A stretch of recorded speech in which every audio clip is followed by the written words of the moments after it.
d'abord, je vais vous parler de l'origine du mot légende.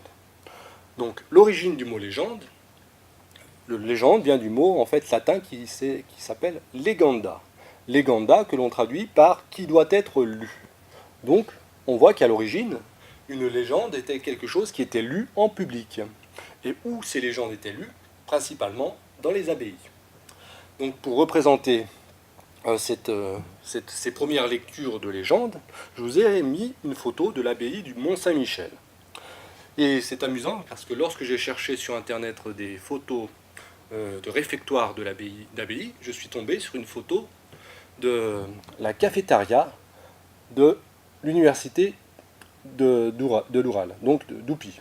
Donc si vous allez sur cafétéria et vous tapez Wikipédia, vous verrez dans Wikipédia qu'on a dans la définition une photo de la cafétéria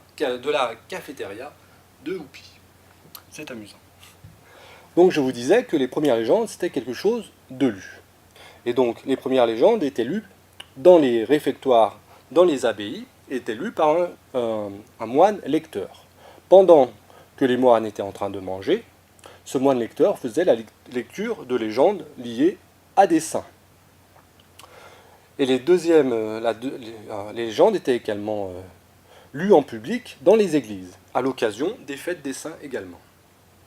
Donc on voit que les premiers fournisseurs de légendes, finalement, ce sont les gens d'église. Mais qui sont vraiment les premiers pourvoyeurs, et qui sont encore les pourvoyeurs de légendes? Donc je vous ai déjà parlé de la religion, qui est en fait le premier grand pourvoyeur des légendes, mais il y a aussi l'histoire. Donc j'ai mis l'histoire avec un grand H, parce qu'en fait, ce ne sont pas des petites histoires, ce sont plutôt des histoires de bataille, ou des histoires d'amour, et donc c'est pour ça que j'ai mis un grand H à histoire. Les troisièmes pourvoyeurs de légendes, c'est principalement la nature. Il y a donc beaucoup de légendes qui sont liées à la forêt, aux lacs, aux mers, aux montagnes. Et enfin, les derniers grands pourvoyeurs de légendes, ce sont les catastrophes. Catastrophes qui peuvent être bien sûr naturelles, comme un tremblement de terre, un tsunami ou autre, mais ça peut être aussi une catastrophe accidentelle, comme des incendies qui peuvent être liés à l'homme. Pour représenter donc les premières légendes, donc je vous ai dit qu'elles étaient liées à la religion, je vous ai mis ce dessin qui représente un vitrail que j'ai tiré en fait de mon ouvrage que j'ai écrit sur une commune de Savoie. Et donc ce vitrail représente Saint Jacques d'Assyrie, qui était le premier évêque de Tarentaise. Et dans ce vitrail est représentée également une légende. Alors cette légende qui est représentée dans ce vitrail est liée à la petite image que l'on voit d'ici, et donc c'est un ours qui est en train de tirer une charrette. Pourquoi un ours? Je vais vous raconter cette petite légende. En fait, sur le haut du rocher, là, nous voyons une petite église.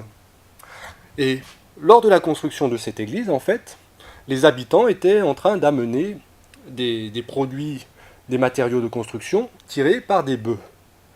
Et un ours, lors de la construction, est sorti du bois et a mangé ces bœufs. Et donc les habitants étaient un peu ennuyés et très, très apeurés, et donc sont allés voir l'évêque de la région, Saint Jacques d'Assyrie, et Saint Jacques d'Assyrie est venu pour voir ce qu'il pouvait faire. Il est allé voir cet ours, il l'a regardé dans les yeux, il l'a fixé, et lui a dit « Comme tu as mangé les bœufs, c'est toi qui vas les remplacer. » Et donc l'ours s'est mis à tirer la charrette qui portait les matériaux de construction de cette petite chapelle, et la chapelle a pu être finie de construire tranquillement. Donc voici cette petite histoire, et il y en a des centaines et des centaines dans toutes les communes de France, de Navarre et de tous les autres pays.